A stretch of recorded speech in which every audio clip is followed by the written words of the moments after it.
মনিব শুধু বলতেন, বেলাল তুই কি কালেমা সারবি? বেলালের একটাই কথা, মনিব জীবন চলে যাবে কিন্তু ঈমান আমি দেব না হে মনিব।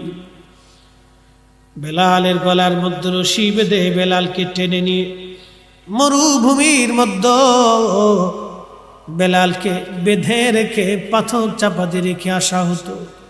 প্রচন্ড গরমে মরুর বালুগুলি লেগে লেগে বেলালের শরীর পুড়ে পুড়ে ফুসকা করে ঘা হয়ে রক্ত পড়ত। ওই পিঠে বেলালকে চাবুক দিয়ে পিটানো হতো। কঠিন আঘাতে আঘাতে বেলালের চামড়া গোস্ত ফেটে ফেটে রক্ত পড়তে থাকতো।